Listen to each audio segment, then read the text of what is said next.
Kansas City Chiefs are absolutely dominating the NFL this year, and there's no denying it. The entire team is firing on all cylinders, playing with an unmatched level of intensity and passion. At the heart of this remarkable surge is the dynamic duo that has become synonymous with Chiefs' success, Patrick Mahomes and Travis Kelce. And Mahomes, the electrifying quarterback, is as unstoppable as ever, making throws that defy logic and physics.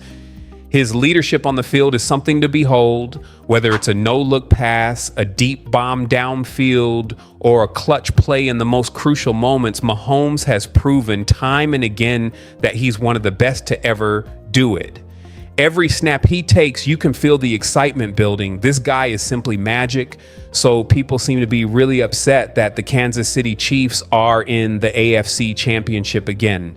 I've heard a lot of different things, like complaints about the refs and people saying the NFL is rigged for the Chiefs. In this video, we'll be discussing what's being said about the Chiefs, the refs helping us and all that. Now, I apologize if I show a bunch of random clips, but that's just to avoid copyright issues.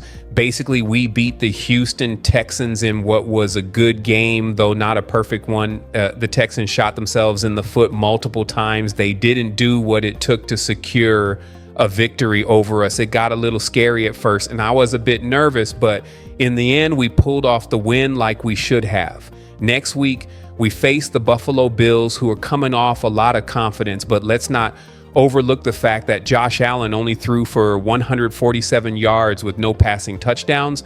I don't care about his 2 rushing touchdowns. They're nothing compared to the 4 turnovers the Ravens gave them. The Bills only won by 2 points. The Bills are not a great team. They were at home in snowy conditions, and now they have to come to Arrowhead, where it's going to get bad for them next week. Now, let's talk about the ref talk. What's going on with these people? I get it. Sometimes it seems like we get calls that other teams don't get. But why are these players still making these mistakes? If you think the refs are on Mahomes' side, why are you still hitting him late? If he's sliding, why are 2 defenders still diving into him? If the refs are supposedly helping us, there are ways these teams could avoid it, but they keep doing these things like hitting Mahomes late. In my opinion, that was roughing the passer. I'm biased because I'm a Chiefs fan, but I couldn't care less about what other fan bases think of my videos. I care about what Chiefs fans think. If you want to argue that it wasn't roughing the passer, go ahead, but Chiefs fans know it was. As for the sliding issue, that's debatable, but it's still a callable play. If you look at the clip, it's a play that could be called. But let's dive deeper into what people are saying about the Chiefs. A lot of people are claiming that Mahomes drew multiple costly, unnecessary roughness and roughing the passer penalties during the win over the Texans on Saturday. That's true. Those calls were costly, but we still got the win.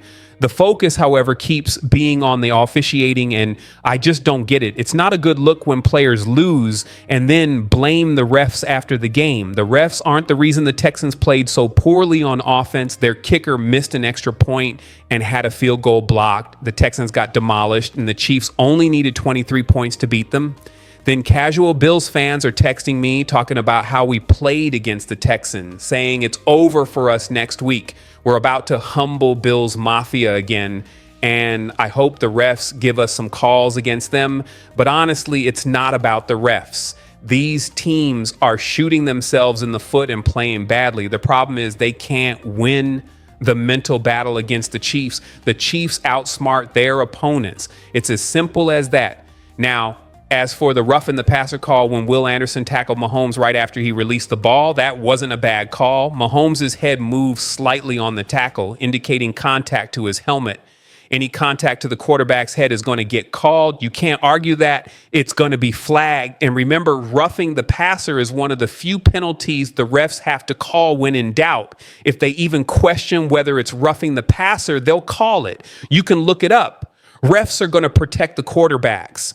It's not about Patrick Mahomes or the Chiefs. The refs have to make these calls based on what they see. If 2 defenders dive into Mahomes while he's sliding, or if Henry To'o, or however you spell it, grazes Mahomes' helmet while he's already on the ground, that's going to get called. The severity of helmet-to-helmet contact doesn't matter. It just doesn't. These players like Will Anderson Jr., Joe Mixon, and CJ Stroud just want to blame the refs. It's sad that these guys can't take their L's. And it's also sad that people on the internet spend their time blaming the refs for the Chiefs' success. I see it all the time. Chiefs this, Chiefs that, refs this, refs that. It's honestly ridiculous. The Patriots weren't even this hated. What's going to happen when the Chiefs hold that Lombardi trophy for the third year in a row? Are you going to cry? Are you going to blame the refs? What will you do when it happens? Then I see people like Demeco Ryans talking about how it's us versus everybody. What is he talking about? The Texans just couldn't beat the Chiefs when it mattered, even in the regular season. Now, America's going to look at Josh Allen and say, please save us. He can't even save himself. He's 0-3 against Mahomes in the playoffs. And Mahomes doesn't lose to the same guy twice in one season. So good luck with that.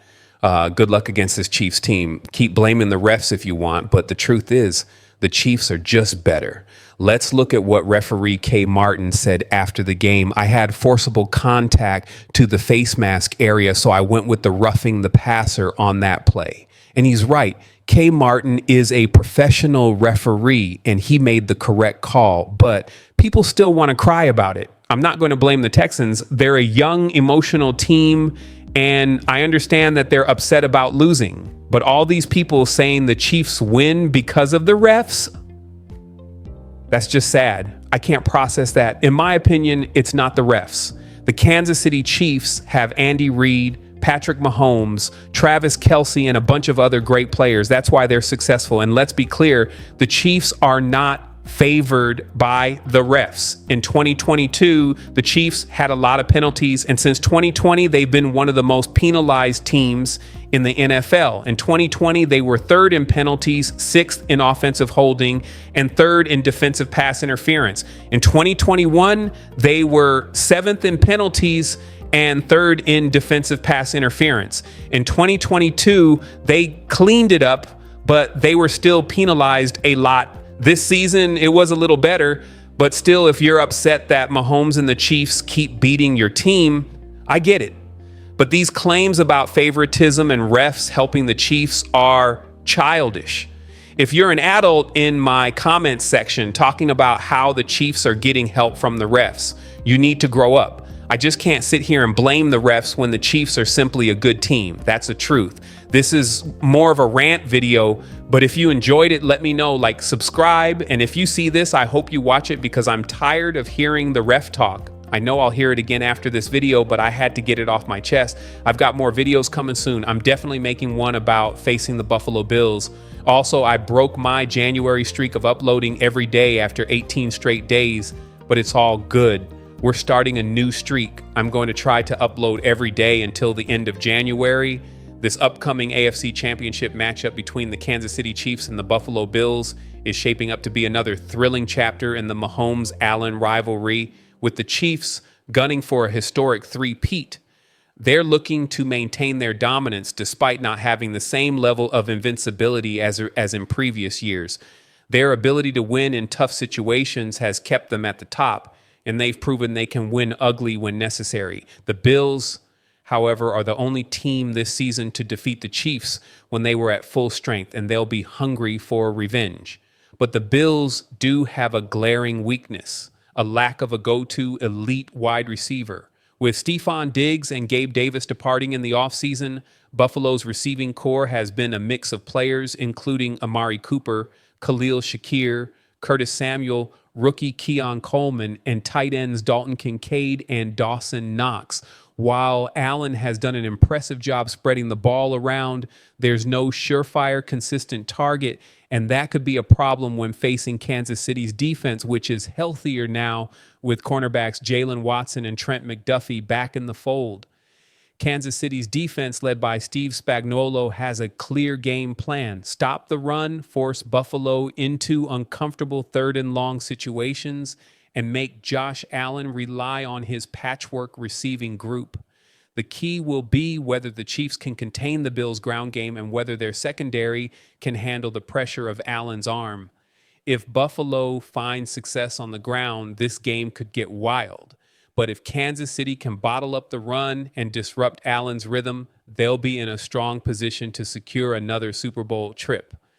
This game is also a chance for Kansas City to further solidify their legacy. 7 consecutive AFC championship appearances is unprecedented, and while the Chiefs may not be as dominant as in years past, their ability to finish games, whether close or ugly, separates them from the pack. Mahomes' playmaking ability, Kelsey's clutch performances, and Spagnuolo's strategic defense all contribute to their continued success. Buffalo has a tall task ahead if they hope to change the script. They'll need to be flawless, minimize mistakes, and execute a game plan that accounts for the Chiefs' endless tricks. Even with a strong strategy, they'll likely need a bit of luck to top Kansas City at Arrowhead. But one thing is for sure, the Chiefs won't give up their throne without a fight. This AFC championship promises to be a spectacular game, so buckle up. It's going to be a thrilling battle for the right to head to Super Bowl 59. The Kansas City Chiefs are in the spotlight, and every detail matters as they chase a potential and historic three-peat. The week kicked off with Andy Reid providing updates on key players like Mecole Hardman, who's battling a knee injury, and Jalen Watson, who could be a crucial piece against the Bills. But that's not all. An unexpected absence on offense raised some eyebrows in their recent victory, and what Patrick Mahomes had to say about it is making waves. Want to know how these developments could impact the Chiefs' future? Don't miss a single detail, and be sure to leave a like to support the channel. The Kansas City Chiefs are barreling toward what could be a historic three-peat, but they've got some questions to answer before facing the Buffalo Bills in Sunday night's AFC Championship showdown. Head coach Andy Reid hit the podium on Monday, giving updates on a couple of key players whose statuses could shape the big game. Let's start with Mecole Hardman. The speedy wide receiver has been fighting his way back from a knee injury that required surgery earlier this season. He already missed the Chiefs' divisional round win over the Houston Texans, and Reid didn't sound entirely sure about Hardman's availability for Sunday. The good news, Hardman has been back at practice in a limited capacity since coming off injured reserve. It's a step in the right direction, even if it's unclear whether he'll suit up against Buffalo. If he can't go, the Chiefs will likely lean on guys like Nico Riggio and Sam Penn again to help fill the void.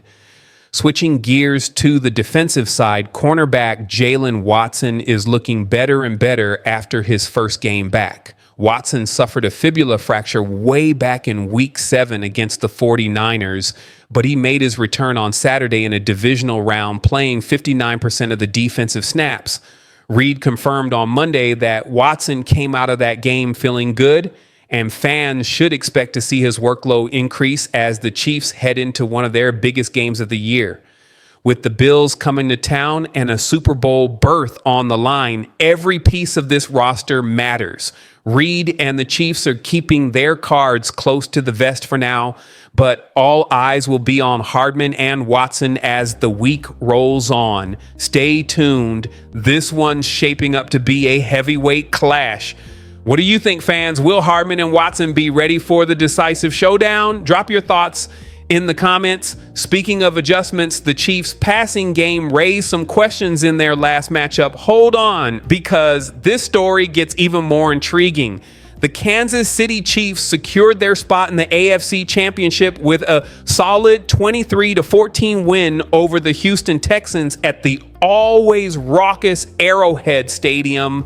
Once again, Travis Kelce proved why he's Patrick Mahomes' best friend on the field, racking up 117 yards and a touchdown on just 7 receptions.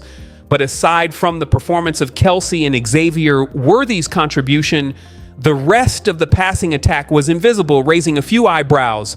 DeAndre Hopkins, Juju Smith-Schuster, and Marquise Brown, nothing. Not a single reception between the three. Yes, you read that right, 0. During a post-game press conference, Mahomes addressed their glaring absence on offense and its potential impact moving forward.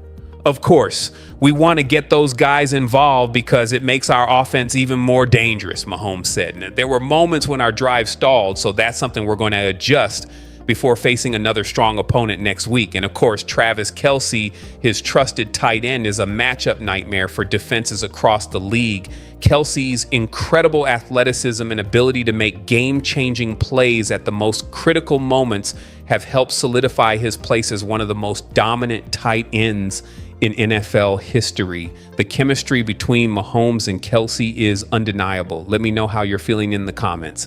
Don't forget to hit that thumbs up and subscribe to the channel for more daily content. Thanks for being part of the Chiefs Kingdom.